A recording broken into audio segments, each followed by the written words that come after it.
dari teori prinsip trilogi kecerdasan itu kan yang 20% kecerdasan intelektual, yang 30% kecerdasan emosional atau kecerdasan emosi, dan yang 50% itu kecerdasan spiritual. Nah, pada saat kita menghadapi masalah, kemudian kita banyak mikir gitu ya, aduh gimana nih jalan keluarnya gitu ya.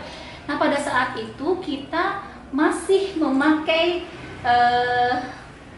kontribusi terhadap menghadapi masalah itu hanya kekuatannya 20%, yaitu kecerdasan intelektual saja. Secara emosional kita belum pakai potensi kita yang sudah Allah kasih tapi nggak dipakai gitu. Apalagi spiritualnya sampai 50%. Pada saat itu karena kita pikir bahwa ini masalahnya masalah yang ada di bumi, kita ikhtiarnya membumi aja, kita nggak ikhtiar melangit gitu. Nah, ikhtiar melangit itu dengan kecerdasan spiritual ternyata kekuatannya jauh lebih besar. Ya, kita mendekat kepada Allah, berpasrah diri kepada Allah. Kan yang menentukan segala sesuatu itu kan sebenarnya Allah. Masalah ini mau selesainya kapan, Allah yang menentukan. Tapi kita mintanya kepada siapa?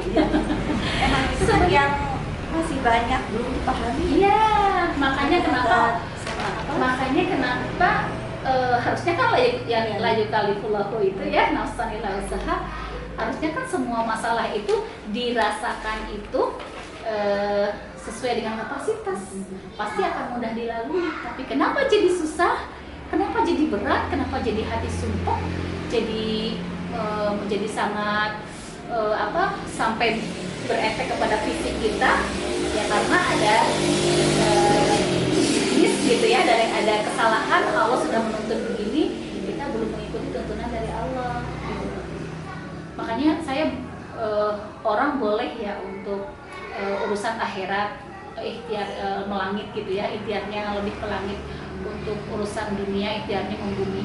Tapi ternyata ini menurut pengalaman saya, ternyata ketika dari awal kita sudah melangit dulu sebelum membumi, seperti tadi itu, kalau saya sedang misi kelas-kelas, walaupun jumlahnya banyak ribuan orang, saya berangkat itu bismillah, melangkah dengan kaki kanan, saya bismillah, ya Allah, aku titipkan diriku, aku titipkan lisanku kepadamu ya Allah, untuk kau tuntun, kau bimbing, andaikan lisanku ini menjadi jalan kebaikan dan kemaslahatan yang lain tidak dapat ya Allah, aku berpasrah diri padamu untuk kau tuntun. Jadi saya melangit dulu sebelum membumi. Akhirnya kalau saya membumi dulu pasti saya grogi Bu. Bayangin aja, saya pernah ya datang di suatu tempat, di situ tuh ada orang yang sudah doktor ya, ada profesor. Saya ini apa gitu loh. Kalau saya melihat itu kan saya pasti grogi dong. Saya ini siapa? Orang udah sekolah tinggi sampai seperti itu, pasti saya grogi. Tapi karena saya berpasrah dirinya sama Allah, jadi menghadap Allah dengan segala kerendahan hati, Allah akan datang dengan segala kekuasaan dan kekuatannya saya itu gitu. Jadi itu bismillah di situ bunda saya. Memang ini ya, tadi yang Bunda sampaikan trilogi kecerdasan ya, kan yang paling besar kontribusinya itu di kecerdasan spiritual ya. Itu memang yang harus mungkin nanti Bunda ngisi segala macam itu memang yang harus lebih ditekankan untuk, karena masih banyak sekali teman-teman sekitar, terus saudara saya di rumah pun juga masih sering mengabaikan ya yang namanya kecerdasan spiritual. Padahal sebenarnya keyakinan itu, kalau menurut saya ya, keyakinan itu adalah ilmu yang paling mahal dari apapun. Karena kalau kita sudah yakin, Allah tuh akan memperlihatkan dirinya gitu. Kalau sudah yakin, akan banyak keajaiban yang datang di dalam kehidupan kita gitu ya. Karena memang Allah tuh kan hanya memberikan keajaiban kepada orang-orang yang meyakininya saja. Jadi yakin sama percaya itu beda ya. Jadi kalau kita cuma percaya, itu belum yakin. Jadi Allah itu memang saya yakini akan mengintervensi kehidupan kita itu sesuai dengan seperti apa hati kita untuk melibatkannya gitu loh. Kalau hati kita hanya sepanjang percaya, maka seperti itulah Allah melibatkan untuk mengintervensi hidup kita. Tapi kalau kita yakin, bismillah, semua karena Allah, maka Allah yang akan menyelesaikan semuanya.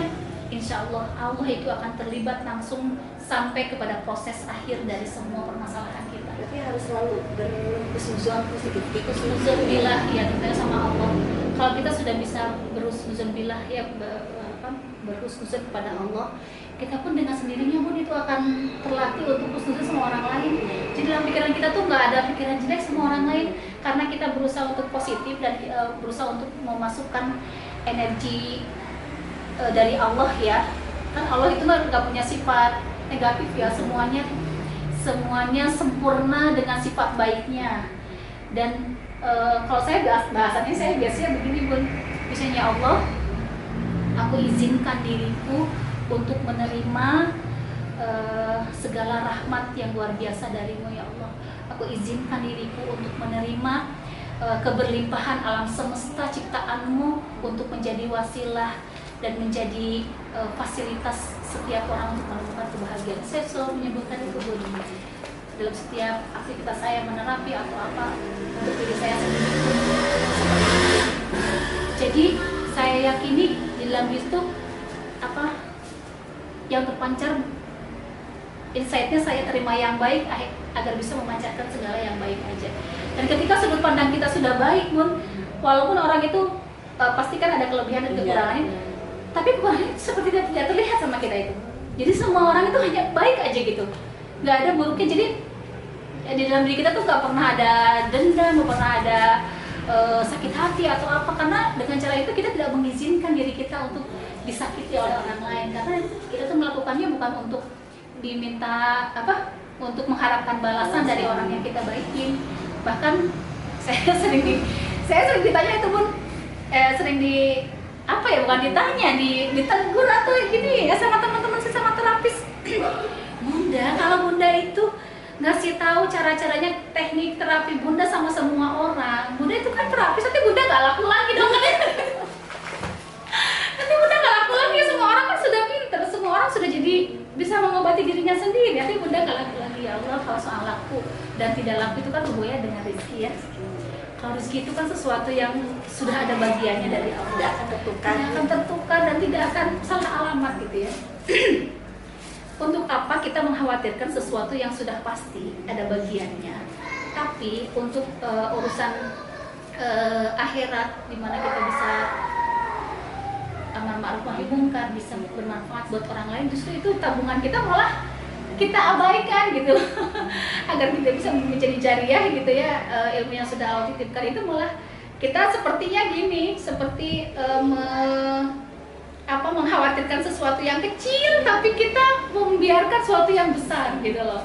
Jadi saya soal biaya saya nggak, insya Allah nggak pernah mengharapkan, nggak pernah ini, karena saya yakin saya melakukannya untuk Allah. Majikan saya yang sebenarnya adalah Allah, saya tidak akan minta upah dari selain Allah.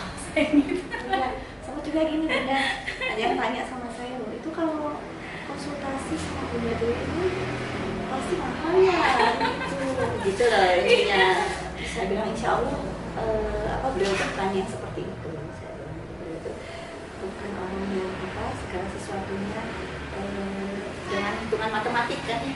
Kalau yang seperti itu kan bisa saja seperti itu gitu. Karena saya meyakini betul ketika kita memudahkan urusan orang, ketika kita menolong orang, pada saat dimana kita butuh pertolongan itu, Allah pasti akan datangkan pertolongan itu. Karena kalau kita sebenarnya berbuat baik kepada orang, sebenarnya aslinya kita sudah berbuat baik kepada diri kita sendiri. Kalau kita menolong orang, sebenarnya kita sudah menolong diri kita sendiri sebenarnya. Jadinya nggak pernah sama sekali orang itu harus bayar berapa. Makanya sebenarnya kan kalau di hipnoterapi nih ya, itu nggak boleh kayak gitu Bun sebenarnya. Jadi hipnoterapi ada tarif khusus, karena hipnoterapi itu menurut ilmu di psikologi itu ilmu mahal dan jarang orang yang bisa gitu ya. Kalau tidak bakat dan tidak benar-benar mempelajari betul, sulit. Kayak di Malang di sini Bun, di terapis Islami mungkin nggak ada ya, adanya yang terapis biasa gitu ya di daerah Turen sini. Makanya apalagi dokter Taufiki guru saya itu sudah wafat, itu benar kan dulu sibuk banget. Biasanya kalau ada klien itu suka dialihkan ke saya. Beliau sekarang sudah meninggal, sudah wafat. Saya jadi kebanjiran badannya beliau, jadinya saya tuh Ya Allah, pokoknya saya coba reservasi aja, saya jadwalkan, kemudian nanti pada saat pelaksanaan saya tidak pernah memaksakan diri. Saya yakin Allah tuh pasti akan menjadwalkan. Jadwal kita belum tentu cocok dengan jadwal Allah. Kalaupun kita sudah menjadwalkan, ketika tidak cocok dengan jadwal Allah, itu tidak bisa terjadi pertemuan. Nah, saya segala sesuatu mencoba untuk berpasrah diri kepada Allah, mencoba untuk fleksibel dan mengalir mengikuti kemana Allah menuntut saya. Mencoba harus seperti itu aja pun, karena dari kita tuh nggak lelah gitu loh, nggak capek. Karena saya meyakini betul bahwa kita tuh hanya manusia biasa ya. Kalau yang punya banyak kekurangan dan punya banyak keterbatasan, kalau kita hanya mengandalkan pikiran kita, perasaan kita, itu pasti kita tuh akan lemah menghadapi ini. Menghadapi kalau kita nggak berpasrah diri, karena tidak ada masalah yang tidak selesai dengan bantuan Allah. Semuanya hanya dengan bantuan Allah. Makanya kalau nggak berpasrah diri, ya terus intinya kita dalam setiap berkegiatan, kita beraktivitas itu harus selalu menghadirkan Allah. Iya. Menghadirkan Allah, karena ketika kita Bismillah aja bunda, ketika kita Bismillah gitu ya, itu kan atas nama Allah, dengan nama Allah. Karena ketika ada kata Allah gitu ya, dalam pikiran saya itu sudah pasti jelas selesai masalah itu dengan beres, dengan sempurna gitu loh. Di tangan Allah semua tidak ada yang tidak beres, karena hanya Allah yang apapun bisa. Selain Allah tidak ada yang apapun bisa. Jadi itu sudah mencoba untuk saya tanamkan ya di dalam hati, dalam pikiran. Itulah yang membuat saya selalu optimis menghadapi klien seperti apapun. Itu saya terima aja, itu bukannya saya ahli, enggak. Saya terima tuh karena hanya seperti itu pikiran saya gitu loh. Kalau ini menjadi jalan, Allah pasti akan mudahkan. Apa sih yang sulit di tangan Allah? Karena saya berpasrah, jadi ini yang menyelesaikan Allah. Saya mungkin hanya sebagai jalan dan pasrah.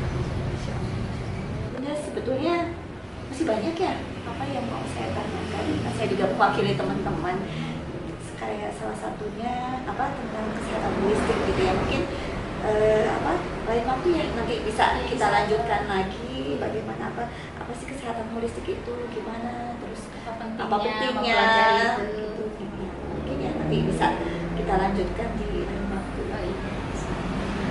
Ya mungkin sampai di sini dulu ya teman-teman video kali ini. Alhamdulillah berkah hari ini sudah kedatangan Bunda Dita yang sangat luar biasa menanyakan banyak hal yang katanya mewakili teman-teman ya dengan pertanyaan itu. Ya insya Allah semoga pertemuan kali ini bisa menambah keberkahan kita ya. Sisa umur kita yang Allah belum tahu berapa tinggal sisanya ya Bun. Ya insya Allah kita semakin berkah, semakin manfaat, dan menjadikan jalan keselamatan lahir batin kita, dunia akhirat kita. Mungkin cukup sekian. Terima kasih teman-teman. Sampai ketemu lagi di video yang akan datang ya. Assalamualaikum warahmatullahi wabarakatuh.